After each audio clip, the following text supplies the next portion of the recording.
Olá, muito boa noite para você ligado na tela da NTV 8.1 Digital e também através do Facebook na página da NTV Patos de Minas. É um prazer estar com vocês em mais uma edição do Opinião Regional.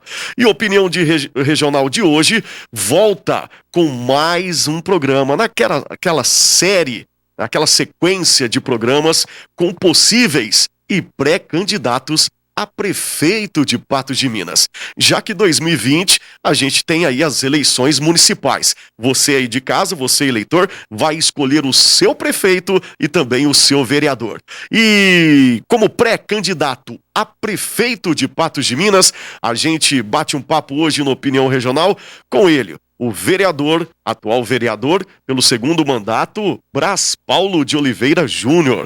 Boa noite, seja bem-vindo, Brás, mais uma vez à Opinião Regional. Boa noite, David, boa noite a todos que estão nos acompanhando. É uma alegria imensa estar aqui, é uma oportunidade, nós precisamos falar sobre Patos de Minas, precisamos falar daquilo que acontece na nossa cidade e precisamos colocar o nome à disposição da comunidade, porque sempre se fala em renovação, então tem que aparecer nome novo. Bom, e a você de casa, a gente convida para participar com a gente também, porque afinal de contas, o Opinião Regional é feito por vocês, para vocês e com vocês. O telefone está aí mais uma vez na sua tela, 3821-4488, o nosso WhatsApp também, para você ficar à vontade, fazer a sua pergunta ao nosso convidado de hoje e, claro, dar a sua opinião. Bom, Brás Paulo de Oliveira Júnior, você esteve aqui a programas passados, anteriores, e agora volta com essa pré-candidatura mais convicta, mais concreta. É isso mesmo? Cada vez mais agora, essa pré-campanha se materializa? Sim, agora oficializada, né? Como eu disse, tem um grupo que caminha com a gente, grupo de pessoas que gostam de Patos de Minas, que amam essa cidade, e mesmo na iminência, né? E alguns falam assim, mas em tese seria mais fácil você ir a vereador, né? E talvez ganhar novamente. Não, já que você, pelo segundo mandato, entre os 2-3 vereadores mais votados, né? Sim, tive essa alegria graças à população e às pessoas que gostam e acreditam no trabalho. Porém, houve uma novidade que veio desde o ano, né, de 2019, e foi um grupo pensando aí num processo de uma verdadeira renovação, de um verdadeiro jeito novo se fazer a política, e eu falei, não, eu aceito. Ô Brás, só te interrompendo, quando se fala, principalmente aqui no nosso programa, quando a gente se fala de grupo, né, e o telespectador sabe muito bem disso, vem, né, entre aspas, aquele velho grupo, aquela velha política, aqueles 2 grupos mandatários de Patos de Minas. Quando você se refere a que tem um grupo, né, trabalhando junto com você, que grupo é esse, ô vereador? É o grupo do Arlindo, é o grupo do Elmiro? Não. Que grupo é esse? Não é nenhum nem outro. Então explica pra gente. Não é nenhum nem outro. Na verdade, eu sou muito grato a todas as pessoas que já fizeram a sua contribuição com a cidade ao longo das décadas, mas esse grupo que caminha comigo, e aí eu posso citar o advogado Daniel Rezende, o Marcos, que já foi vereador, candidato a vice-prefeito em Lagoa Formosa, o atual vice-prefeito, que hoje ele particularmente tem um grupo que vamos dizer, esse grupo que está o nosso vice-prefeito Paulo Mota, né? E mais algumas pessoas que ainda não querem, né? Só para ratificar o seu partido é o Cidadania. E aí o que acontece? A verdade é que todo mundo que hoje é candidato em Patos já passou por algum desses chamados grupos políticos. E quem fala o inverso disso no mínimo, ou tá de brincadeira, ou tá de má fé com a população. Não tem jeito. Sabe? Então, assim, se você pega pessoas que já foram assessor de deputado, já trabalhou com candidato no caso agora prefeito, pessoas que sempre estiveram ligadas, seja pelo sangue, ou seja pelo trabalho direto aí na prefeitura e em outros cargos, e fala, eu sou novo. Não, gente, que bobajada. Nós temos que entender o seguinte, nós temos que ter um projeto que olhe a cidade e o município com grandeza. Com grandeza. Eu tive uma reunião ontem e dizia assim, olha, gente, nesse momento eu sou pré-candidato pelo Cidadania.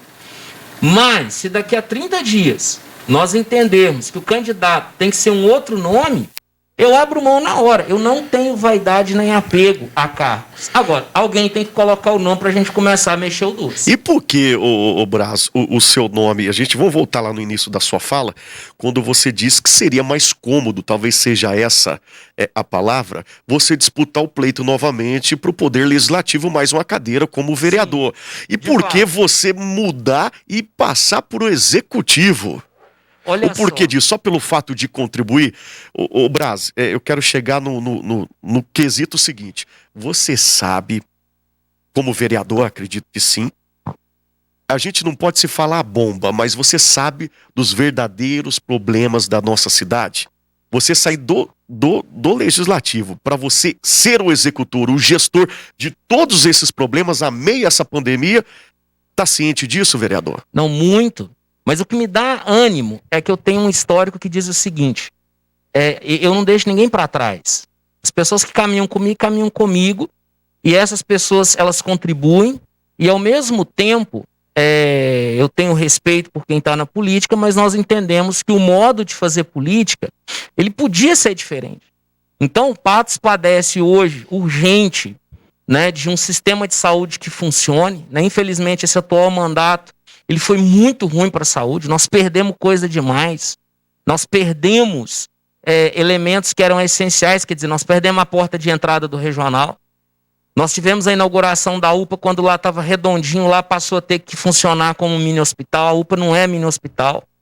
Nós perdemos, posteriormente, a questão dos partos também no regional. Nós temos um problema gravíssimo que envolve, por exemplo, o Hospital São Lucas. Isso o senhor está falando só em questão de saúde. Sim, mas é porque... É só um viés. Não, mas tem outros. E o senhor está ciente disso tudo e mesmo assim o senhor quer abraçar essa causa? Quero, porque eu não estou sozinho. Porque se fosse uma questão de vaidade, ou se fosse uma questão particular, primeiro que eu não teria nem condições para entrar. Eu sou professor, né? Agora, como professor, se tem algo que a gente aprende, é aprender e também ensinar. E outra coisa, a pedagogia de fazer as coisas, o empreendedorismo para se orquestrar as coisas, e o que eu tenho conversado tanto com servidores, com pessoas que têm alcançado uma boa organização, uma boa gestão, é que Patos tem pessoas, nós temos o como fazer, mas é imperativo que você não deixe a coisa correr frouxa. E o que nós percebemos em muitas secretarias em Patos atualmente é que há uma liberdade excessiva, e nessa liberdade excessiva o cidadão acaba prejudicado, porque em alguns debates o pessoal fala do grupo A, grupo B, disso, daquilo, e eu falo, gente, e onde que fica a população nessa história? E aonde que fica o servidor nessa história? E a valorização desse servidor? Então, a gente aprende também, David, a fazer escolhas difíceis. Escolhas que depois nos cobram, o pessoal fica bravo com a gente, mas o gestor, ele tem que entender que nós vamos pegar um município que vai precisar trabalhar muito com austeridade, mas nós temos as pessoas lá. A cobrança, cobrança ela é imensa. Cada vez, da parte da população, cada vez mais árdua, pode-se dizer isso, intensa, né? Até brava, mas se tem uma coisa que eu não faço, e aí eu já falei isso uma vez, deu uma briga danada, eu falei assim, eu não vendo ilusão. Eu não vendo ilusão. Eu coloco a verdade. O nosso município é um município bom de se viver. Ah, mas tem esses problemas. Mas tem mais gente chegando e se mudando para Patos do que saindo. Ao mesmo tempo, com a crise... É aquele sobrenome de Patos ser a cidade acolhedora, né? Sim. Faz jus a isso. Agora, nós temos que olhar, né? Por exemplo, eu falei da saúde. Nós vamos falar de outros Sim. temas também. Agora, se eu der uma geral, nós temos que voltar a discutir os grandes temas. Patos hoje ficou a reboque de outras cidades que são menores e menos influentes. Não pode. E isso é papel do prefeito. Eu vejo muito a sua briga lá, lá no Legislativo. É a sua briga e uma das suas bandeiras, e quero de antemão te parabenizá-lo por isso, quando se refere a Patos de Minas, o Noroeste Mineiro. Não, Alto Paranaíba. A sua briga é realmente para que não acabe o Alto Paranaíba. De forma alguma. Sendo a região do Alto Paranaíba de fé, de lei permanente, Patos de Minas se torna a grande metrópole. Claro, é preciso entender que quando a gente fala da importância de trazer de volta o protagonismo do Alto Paranaíba, é porque se uma cidade é polo só para resolver problema, ela não vai conseguir trazer também as soluções. E aí quando você vê, por exemplo, que nós temos hoje empresas que vendem para o mundo inteiro, nós temos pessoas que estão produzindo, nós temos hoje, graças a Deus, um agronegócio e a própria referência mundial, né? Inclusive mundial. Parceria com o Unipan. Exatamente. Veja que aquele menino, o filho da dona Edmê, agora recentemente, né? Até teve uma reportagem sobre isso, teve um touro que foi destaque a nível mundial. Quer dizer, entrou no catálogo daquela raça, ela é o melhor. Então, assim, nós temos grandes coisas em Patos. E o pessoal insiste em discutir o tapa-buraco. Nós temos que discutir as grandes questões. E Edmê, só mandar um grande abraço à vereadora Edmê, que ela é uma telespectadora assídua do nosso programa. Verdade. Do Boteco da Nossa também, né? E estender o nosso abraço aos demais que acompanham o nosso programa. E eu aproveito também para mandar um abraço para a família da Beia, que perdeu o Nelson, né? Eu não estava sabendo, mas me parece que ele estava doente. Nelson, cunhado da Isso, da ele Beia, é cunhado da Beia. Faleceu. Né? Ele sempre, me parece, morou em Brasília, então meus sentimentos a toda a família e o meu respeito, né? Eu tenho um carinho muito grande pela vereadora Beia, nem a conhecia antes, a gente se conheceu, foi ali no Legislativo. E eu sei o quanto esse ano está sendo difícil para ela. E estenda aí as nossas condolências a toda a família Savassi Nascimento também, em nome da NTV e da nossa FM. Voltando ao nosso assunto, qual é o ponto mais crítico que o senhor acha que vai pegar como problema, né, se tudo der certo, o senhor ocupar a cadeira do Executivo? Você citou a saúde. Seria realmente a saúde a sua bandeira ou tem outro aspecto? Não. Existem vários problemas. Qual será o carro-chefe? O carro-chefe de resolver é implantar o mais rápido possível a Santa Casa de Patos de Minas. Isso ia ser uma revolução. No papel ela já existe, ela está pronta. À frente desse processo tem pessoas fantásticas, cito uma delas aqui, Dom João Bosco Oliver de Faria. Nós temos aí hoje uma estrutura onde não é difícil replicar uma Santa Casa para Patos de Minas. E aí as pessoas falaram assim, mas por que não um hospital municipal? Eu ia te fazer essa pergunta. Isso, porque a Santa Casa, vamos lembrar, muitos de nós, eu estive várias vezes lá em Barretos, repare, por que o Hospital do Câncer não quebra, não vai à falência? Porque ele pode ser ajudado. Se você, David, quiser dar R$1 pro regional, não tem jeito. Ele é público. Se você quiser ajudar a UPA, no caso, se for um hospital municipal, ele tem que ser mantido pelo próprio município. Agora, se você tem uma Santa Casa e tem os estatutos todos perfeitos e alinhados com o governo federal, você consegue recurso a fundo perdido. O produtor rural que quiser fazer um leilão, fala assim, tá aqui o leilão, tá aqui R$100 mil para ajudar a comprar medicamento, você pode. E outra coisa, ela nasce como Santa Casa e nasce como um ambulatório. Aí depois ela vai ter a ala do coração, ela tem a ala da quimioterapia. Além de gigantesca, é abençoada, né? Não, é fantástico. Então, assim, e aqui eu deixo até como uma coisa que eu não entendo, porque o Hospital Regional ele nasceu como uma Santa Casa, depois foi absorvido pelo Estado, e lá pelos idos dos anos 90 se tentou trazer uma Santa Casa para cá e não sei por que razão à época não o fizeram. Aliás, eu até sei que é um negócio que eu reclamo muito, que é o seguinte, todos os políticos, basicamente, que Patos teve, sempre que chegava um recurso para a saúde, eles colocavam esse recurso no regional. E hoje, lamentavelmente, o Hospital Regional, de fato, né, é regional, ele deixou de atender prioritariamente Patos de Minas. E às vezes uma pessoa, por exemplo, que está aqui em Patos, ele vai ter que ir lá para Santa Rosa da Serra, lá, se o problema, por exemplo, for coração, 400, 500 quilômetros. E para voltar, aí você vai ver que 1.000 quilômetros, uma pessoa que já está com um problema grave, um problema sério, aqui, né? E que podia ser tratada aqui. Então, assim, isso é muito sério.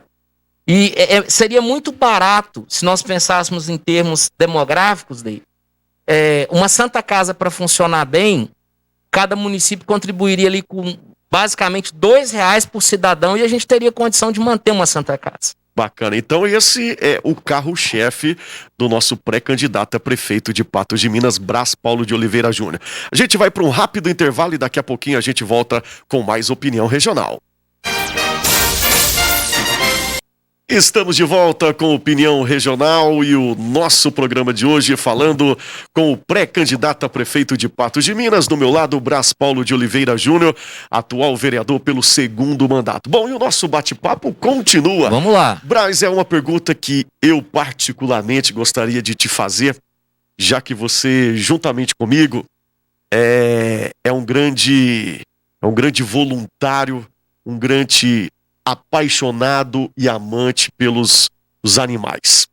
Verdade, gosto demais. E em prol, hoje eu comentei isso na emissora, na nossa FM, quem estava acompanhando o meu programa, o grito e o clamor que eu fiz no ar para que o nosso próximo prefeito tenha mais compaixão com os nossos animais, com os animais abandonados do nosso município. Você, como abraçador dessa causa, você que já levantou essa bandeira várias vezes juntamente comigo. Verdade.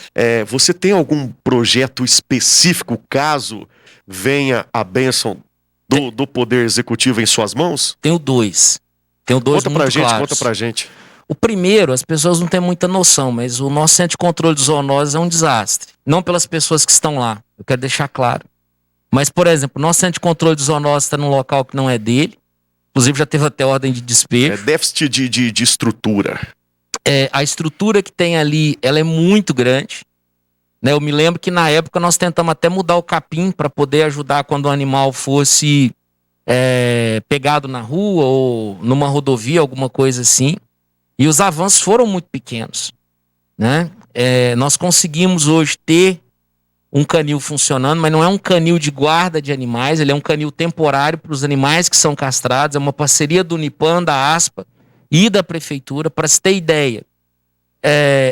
Esse canil, ele foi inaugurado no final do mandato do último prefeito, e nós só conseguimos colocar ele para funcionar há pouco mais de, acho que não tem nenhum ano. Lembro muito bem uma das causas também que lutava junto com a gente, era o ex-vereador. O Lindomar Tavares. Lindomar Tavares, também com a gente.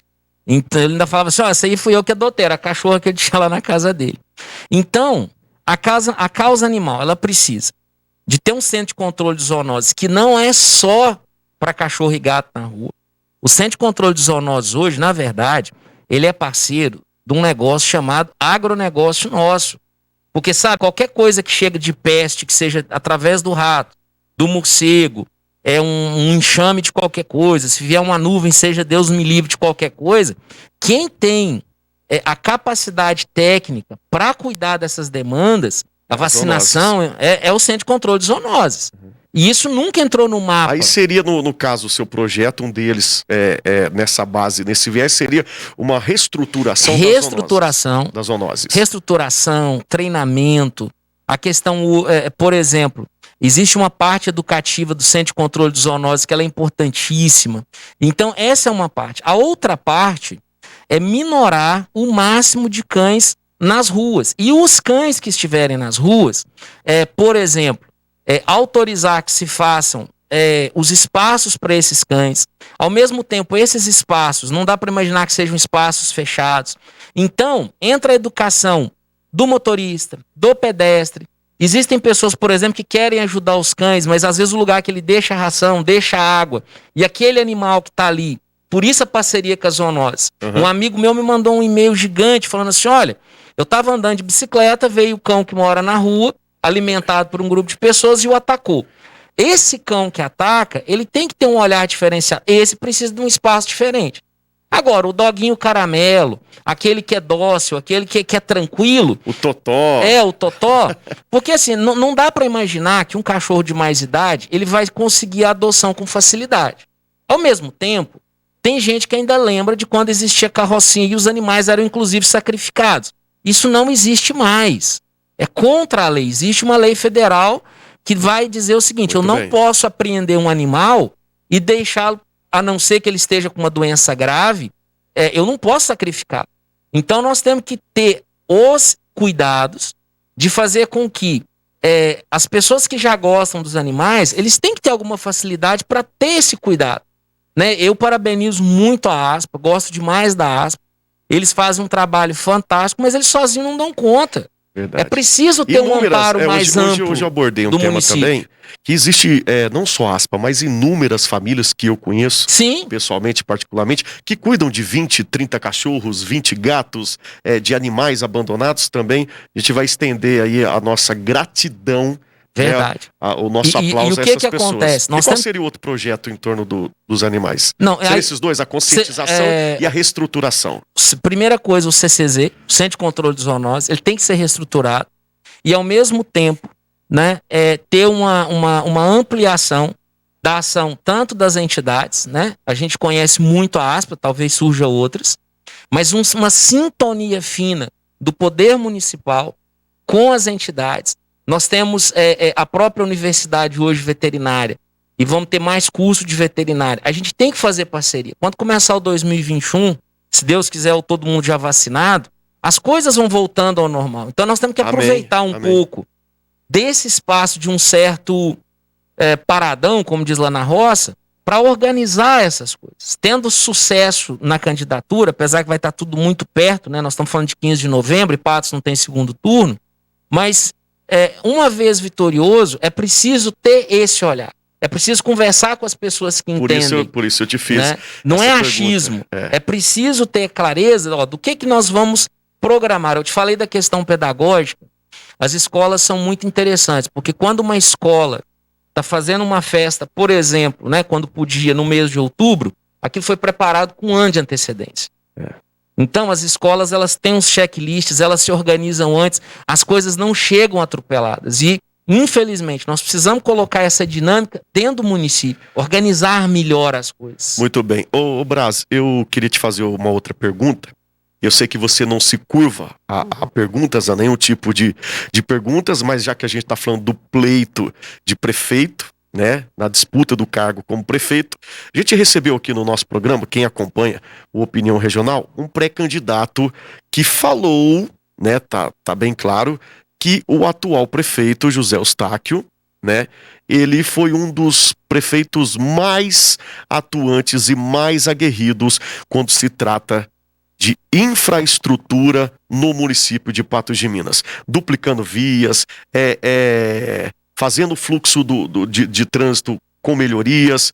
O que você, como presidente da CUTIMA há muitos anos, da comissão que cuida, né, da estrutura de Patos de Minas, do transporte, do trânsito de Patos de Minas, o que você tem para falar a respeito disso? O nosso prefeito atual realmente foi um grande gestor nessa parte de infraestrutura? Você concorda com isso? Pergunta para quem mora na roça. Pergunta para quem é sitiante. Pergunta para quem tem uma fazenda que agora, né, tem 2, 3 hectares. E outro dia eu tive que tirar um casal de velho da grota, porque a prefeitura não pode ir lá e alinhar a estrada dele. Pergunta se o cara está satisfeito. Quem mora nos galhos? Quem mora nos galhos. Eu fico até ofendido com esse comentário, não com você, mas é de dizer o seguinte: quem aprovou essa renovação toda que está aí no município fomos nós na Câmara dele. O município vai ficar 10 anos pagando esse negócio. Exatamente. O município não caiu do céu, não foi verba que veio de fora. Teve uma oportunidade, foi feito lá o empréstimo.